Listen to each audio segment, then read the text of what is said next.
Syifa adalah seorang ustazah muda. Assalamualaikum, Syifa pulang. Waalaikumsalam, nak. Kok kamu cepet banget pulangnya?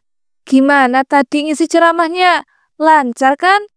Alhamdulillah lancar sih, Bu. Tapi masa bayarannya tuh sedikit banget? Panitianya pelit deh. Astagfirullah, nak. Jangan ngomong gitu. Kamu kan ceramah bukan untuk mengharapkan bayaran. Kata siapa, Bu? Syifa mau ngisi ceramah kan ya karena pengen dapat bayaran yang banyak. Orang ceramah tuh, Bu, ya, butuh tenaga. Masa dibayar sedikit? Ya rugilah. Nak, kamu nih apa-apaan sih? Kok bilangnya gitu? Ibu loh, gak pernah ngajarin kamu kayak gitu. Ibu kan sengaja masukin kamu ke pesantren, biar jadi ustazah yang bisa mengamalkan ilmunya. Iya, Bu. Syifa tahu dan paham kok. Tapi hidup itu butuh uang, Bu. Kalau ceramah nggak ngarepin bayaran, terus Syifa dapat uang dari mana dong? Nak, rezeki itu sudah ada yang ngatur. Kalau kamu ceramahnya ikhlas dan tidak mengharapkan imbalan, Ibu yakin pasti ada aja rezeki yang datang. Aduh, Bu. Namanya rezeki itu ya dijemput toh, Bu. Nggak bisa ujuk-ujuk datang. Contohnya ya, ketika Syifa ceramah nih, habis itu dapet deh bayaran. Ya ampun, nak. Maksud ibu tuh, ceramah jangan mengharapkan imbalan. Kalau dikasih ya alhamdulillah. Kalau enggak ya jangan marah dan kecewa. Apalagi sampai bilang panitianya pelit. Itu ndak baik loh, nak. Ah, bodoh lah. Pokoknya mulai besok kalau ada yang ngundang Syifa ngisi ceramah, bayarannya harus besar. Kalau nggak besar, Syifa nggak akan mau. Dan ibu jangan asal terima aja ya tanpa bilang ke Syifa. Astagfirullah, nak. Kenapa toh sekarang kamu jadi gini? Padahal dulu kamu tuh ceramah ndak pernah matok harga. Kalau gitu nanti malah nggak ada loh yang mau ngundang kamu buat ngisi ceramah. Bu, kita tuh harus realistis. Kalau nggak matok harga, nanti malah mereka seenaknya bayar dengan uang yang sedikit. Dan juga siapa sih yang nggak mau ngundang seorang Syifa yang udah terkenal gini? Ibu nih ada-ada aja deh. Tapi kan, nak, kasihan loh kalau ada orang yang hidupnya sederhana dan nggak punya banyak uang ketika mau ngundang kamu ngisi ceramah di tempatnya. Ya, kalau nggak punya uang banyak, ya nggak usah ngundang Syifa lah. Gitu aja kok susah sih. Udah, Syifa mau istirahat dulu. Astagfirullah, kenapa toh sekarang anakku jadi berubah gini? Padahal aku selalu mengajarkan kebaikan. Tak lama, Bapak Syifa pun pulang. Assalamualaikum, Bapak pulang. Waalaikumsalam, Pak. Pak, Ibu mau ngomong sesuatu loh tentang Syifa. Mau ngomong apa toh, Bu? Tumben apalagi tentang Syifa. Itu loh, Pak. Masa si Syifa bilang ke Ibu kalau dia tuh mulai sekarang matok harga buat ceramahnya? Hah? Matok harga? Ibu yang bener. Masa iya sih? Itu kan kurang pantas, Bu. Apalagi ceramah itu kan membagikan ilmu agama. Iya, Pak. Itu beneran. Orang Syifanya sendiri yang bilang sama Ibu tadi. Ibu loh, udah coba buat nasehatin. Tapi dianya malah ndak peduli. Astagfirullahaladzim, kok Syifa bisa sampai kayak gitu sih, Bu? Ibu juga ndak tahu, Pak. Apa karena kita ndak bisa ya, Pak, menuhin semua keinginan dia. Jadinya dia pengen punya dapat uang, walaupun dari bayaran ceramah. Bisa jadi, Bu. Apalagi keluarga kita ini kan keluarga sederhana. Mungkin beberapa kali kita gak bisa beliin apa yang dia mau. Tapi kan, dia itu udah dewasa, Bu. Seharusnya dia sudah bisa berpikir dengan jernih. Iya, Pak. Bener banget. Kita juga kan ndak pernah kan ngajarin kayak gitu ke dia. Duh, Pak, Ibu jadi sedih banget loh. Ngeliat Syifa jadi berubah kayak gini. Dia lebih mentingin uang daripada ilmu agama. Apa kita perlu nasihatin bareng-bareng, Bu? Mungkin ketika Bapak ikut nasihatin dia, bakal bisa bikin dia berubah pikiran dan gak jadi matok harga untuk ceramah yang ia lakukan itu, Bu. Kayaknya ndak bakal mempan deh, Pak. Bapak tahu sendiri kan, kalau dia udah mutusin sesuatu, ndak bisa diganggu-gugat sama siapapun. Ya juga sih Bu, kalau gitu kita harus banyak-banyak berdoa buat Siva Bu, supaya dia itu bisa kembali ke jalan yang benar. Apa kata orang nanti? Coba kalau tahu Siva itu ceramahnya harganya dipatokin gitu dan mahal lagi. Iya, Pak. Kita harus banyak-banyak berdoa buat kita. Dan untuk sementara ini, mungkin kita harus sedikit tutup telinga sama omongan orang-orang. Ya Bu, bener banget. Sejak saat itu Siva pun mematok bayaran yang sangat mahal untuk ceramah yang ia akan lakukan. Tiba-tiba ada seorang yang menelpon Siva. Halo, assalamualaikum. Ini benar dengan Ustazah Siva. Waalaikumsalam. Iya, bener, Pak. Ini dengan Bapak siapa ya? Dan ada keperluan apa menelpon saya? Jadi saya Pak Rudi Ustazah. Saya ingin mengundang Ustazah untuk mengisi ceramah pada acara pernikahan anak saya. Walah, saya sih bisa-bisa aja, Pak. Tapi Bapak sudah tahu kan, kalau saya mematok harga yang tinggi untuk sekali mengisi ceramah. Hah? Baru kali ini Ustazah, saya dengar ada yang mematok harga untuk ceramahnya. Ya, itu namanya bisnis toh, Pak. Saya kan sebagai penceramah juga butuh tenaga dalam menyampaikan ceramah. Masa iya dibayar seikhlasnya? Ya rugilah. Astagfirullah, tapi Ustazah, ceramah itu kan menyampaikan tentang agama. Masa dijadiin bisnis sih? Ya walaupun saya tahu penceramah itu juga butuh diapresiasi dengan bayaran yang tidak sedikit. Dih, Bapak tuh ya jangan sok nasihatin saya deh. Saya lah Ustazah. Udah, jadi Bapak mau nggak nih? Mau Ustazah, bukan maksud saya mau terlihat lebih baik dibanding Ustazah yang ilmu agamanya juga sudah tinggi. Dan kalau boleh tahu, emang berapa ya Ustazah harga untuk sekali ceramah? Ya nggak mahal kok, Pak. 10 juta aja. Itu juga masih ada diskon loh. Karena tuh saya baik hati. Astagfirullahaladzim, 10 juta? Ustazah nggak lagi bercanda kan? Memangnya intonasi saya berbicara itu seperti orang yang sedang bercanda ya, Pak? Udahlah, Pak. Cepetan, saya sibuk nih. Jadinya Bapak jadi nggak nih? Duh, mohon maaf Ustazah, kalau 10 juta saya tidak mampu. Saya jadinya tidak jadi mau mengundang Ustazah untuk mengisi ceramah di pernikahan anak saya. Duh, Pak. Kalau nggak mampu tuh bilang dong dari awal. Kalau kayak gini kan waktu saya yang berharga tuh kebuang sia-sia. Sementara itu tetangga Siva mulai membicarakan Siva yang mematok harga untuk ceramah yang ia lakukan.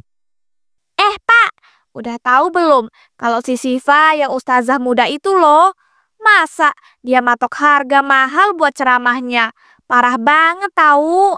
Ya Bu, saya juga dengar dari warga-warga yang lain. Kalau ada yang mau mengundang dia harus bayar 10 juta. Tapi anehnya tuh ada aja yang mengundang dia tuh.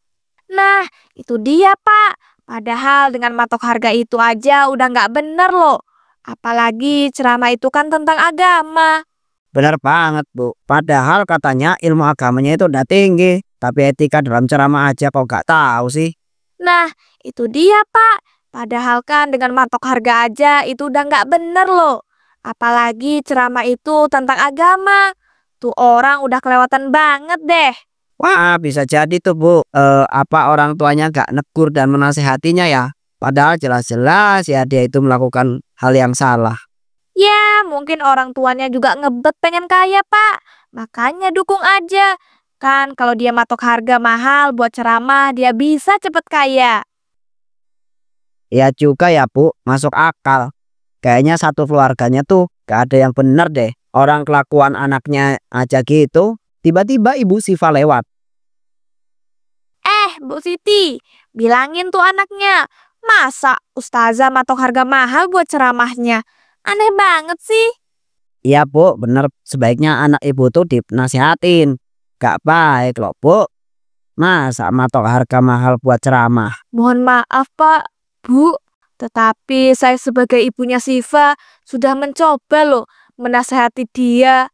Tapi mungkin anak saya itu masih hilap. Halah, alasan aja nih Bu Siti. Padahal kan mungkin aja Bu Siti dan suami ibu sengaja ngebiarin Siva ngelakuin kayak gitu supaya keluarga kalian cepet kaya.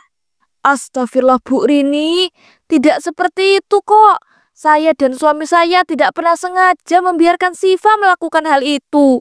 Tapi karena anak kami itu sangat keras kepala, jadinya nasihat kami tidak mempan. Bu, coba diruqyah aja tuh si Sifanya. Siapa tahu kan ada setan yang nempel di badannya. Ah, Pak, anak saya tuh ya cuma keras kepala, bukan orang yang lagi ketempelan setan. Bapak tuh kalau ngomong dijaga. Duh, duh, duh. Kok Bu Siti sensitif banget sih? Padahal kan Pak Rudi tuh cuma bercanda loh. Mohon maaf sekali, Bu. Pak, sudahlah Pak, Bu. Saya tidak ingin berdebat. Permisi. Assalamualaikum. Ibu pulang. Waalaikumsalam. Ibu, udah selesai ya beli sayurannya? Sudah. Ini ibu mau masak dulu. Ibu kenapa kok jutek banget sih? Ini loh, Siva mau ngasih uang buat ibu. Banyak banget ini, Nak. Jangan-jangan ini uang bayaran ceramah kamu ya? Iya dong, Bu. Banyak kan, Bu? Tenang, Siva udah masukin tabungan kok sebagian uang hasil bayaran ceramah Siva. Jadi nanti kita bisa umroh bareng. Nak, ibu ndak mau nerima uang ini. Dan ibu juga ndak mau umroh pakai uang bayaran ceramah yang kamu kasih patokan harga mahal itu. Bu, ibu tuh kenapa sih? Anaknya udah mulai sukses bukannya didukung? Nak, apa yang sudah kamu lakuin tuh salah loh. Ibu mohon sama kamu, berhenti loh nak matok harga mahal buat ceramah kamu itu. Hah? Berhenti? Ya nggak bakal lah bu. Asal ibu tahu ya, karena itu Syifa bisa beli semua yang Syifa pengen selama ini. Yang ibu dan bapak nggak pernah bisa beliin buat Syifa. Apa itu salah bu? Iya nak, ibu dan bapak memang salah. Nggak bisa beliin semua yang kamu pengen selama ini. Tapi seharusnya kamu ndak ngelakuin itu Tona. Kan masih banyak loh cara lain. Udah nggak ada cara lain loh bu. Udahlah, capek ngomong sama ibu tuh. Kayaknya Syifa tuh selalu salah di depan ibu. Astagfirullah, nak, ndak gitu. Ibu kan cuma pengen yang terbaik buat kamu. Ini tuh udah yang terbaik loh, Bu, buat aku. Jadi jangan pernah loh minta aku buat berhenti lagi. Siva pun pergi ke kamarnya. Astagfirullah, apa yang seharusnya aku lakukan agar anakku itu bisa berubah? Keesokan harinya, Pak, Syifa pamit dulu ya mau ngisi ceramah di kampung sebelah. Kami tuh habis marahan sama ibu. Enggak kok, ibu aja Pak yang berlebihan. Dan tiba-tiba nyuruh Syifa berhenti matok harga mahal buat ceramah Syifa. Nak, ibu itu kayak gitu tuh semata-mata buat kebaikan kamu. Jadi jangan marah lagi ya sama ibu. Kasihan loh ibu tuh. Ya udah, iya. Nanti Syifa minta maaf deh sama ibu. Ya udah, Syifa berangkat dulu ya, Pak. Assalamualaikum. Waalaikumsalam. Hati-hati ya nak. di tempat kajian setelah Siva menyampaikan ceramahnya, Ustazah, bayaran sebagai bentuk apresiasi Ustazah karena Ustazah sudah mau mengisi ceramah pada acara kajian hari ini. Saya cek dulu ya. Kok ini uangnya cuma 6 juta sih? Kan bayaran sekali saya ceramah itu 10 juta. Hah? 10 juta Ustazah? Kami tidak tahu kalau Ustazah mematok harga yang sangat mahal untuk sekali ceramah. Kalian ini gimana sih? Ngundang tapi nggak tahu patokan bayarannya. Kalian tuh nggak becus banget jadi panitia. Maaf Ustazah, kami benar-benar tidak tahu. Karena setahu kami bayaran untuk penceramah itu tidak ada patokannya. Dan biasanya bayaran itu seikhlasnya begitu Ustazah. Ya itu kan penceramah lain. Kalau saya ya beda dong. Orang beda kelas. Jangan disama-samain deh. Udah, pokoknya saya nggak mau tahu ya. Bayaran saya harus 10 juta. Kalau enggak, kalian bisa saya tuntut. Jangan dong Ustazah. Kalau begitu tunggu sebentar ya Ustazah. Saya pinjam uang dulu. Tak lama kemudian, ini Ustazah tambahannya untuk bayarannya. Nah, gitu dong. Susah amat sih. Padahal kan cuma 10 juta doang. Udah deh, kalau gitu saya pamit. Assalamualaikum. Waalaikumsalam. Astagfirullah, ternyata ada ya Ustazah yang serakah akan uang. Gak nyangka banget.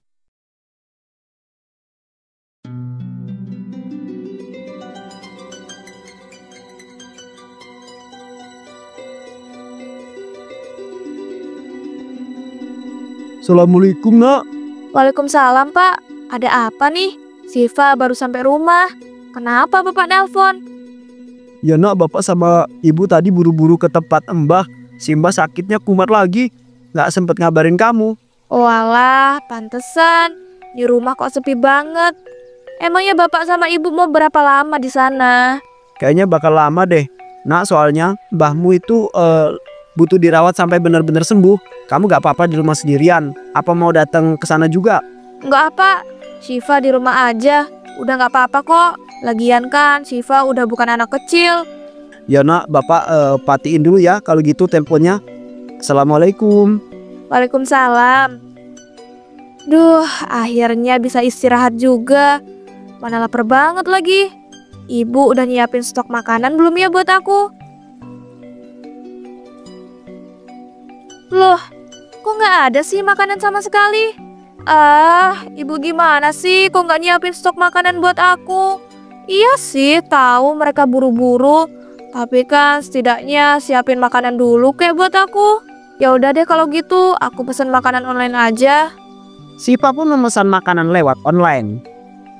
Nah, udah aku pesen nih, tinggal tungguin aja deh. Sambil nunggu, aku mau ngitung semua uangku deh. Wih, gila, ternyata uangku sebanyak ini ya. Duh, gak lama lagi nih aku bisa kaya raya. 10 juta, 20 juta, 30 juta, 300 juta. Wah, banyak banget ternyata. Bisa nih buat beli mobil. Enaknya beli mobil apa ya? Ya udah deh, aku beli merek yang paling bagus dan mahal, biar nanti bisa surprise ke ibu dan bapak pas pulang. Keesokan harinya Siva pun membeli sebuah mobil baru yang mewah. Di saat yang bersamaan Bu Rini pun lewat rumahnya Siva. Wih, mobil baru aja nih. Pasti hasil dari bayaran ceramah yang matok harga mahal itu ya. Miris banget sih. Dih, miris kenapa coba? Orang beli mobil mewah kayak gini kok dibilang miris. Kocak banget sih. Siva, kalau ngomong sama yang lebih tua tuh yang sopan dong. Katanya ustazah, kok nggak punya sopan santun sih? Orang kayak ibu tuh nggak pantas dapat sopan santun dari saya. Kayak orang penting aja sih Bu Rini nih. Astagfirullah, ada ya modelan ustazah kayak kamu gini. Udah nggak punya sopan santun, kalau ngomong nggak punya etika, apalagi sampai matok harga mahal buat ceramah. Ya suka-suka saya dong. Orang hidup-hidup saya kok ibu sih yang repot. Ibu Rini tuh nggak punya kerjaan lain ya selain ngurusin hidup orang. Apa jangan-jangan hidup Bu Rini tuh nggak semenarik hidup saya ya?